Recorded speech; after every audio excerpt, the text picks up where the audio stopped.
Živjo.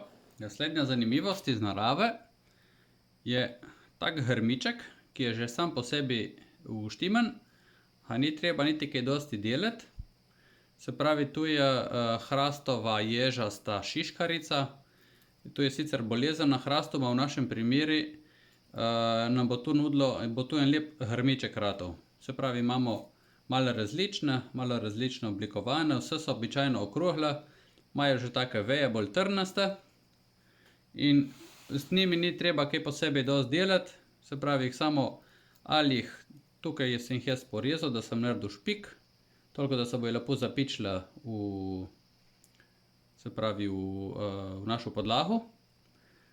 Lahko bi dodali pa tudi zobotrebc, da bi bilo tu še lažje oziroma bolj gvišno zapičeno, no, za kakšen prepih ali pa za kakšno mačko. Se pravi, če postavimo tu na podlago, preprosto sestavljamo našo kompozicijo, kakor vidimo, da nam je bolj všeč. Tako. Če bi hoteli, pa da so ti grmički tudi bolj, ne vem, da niso vsi rjavi, če bi hoteli, da je kakšen malo bolj zanimiv, bi ga lahko tudi pobarvali ali bi naredili mešanico tempera in vode, pa bi noter potočali, pa dali sušiti.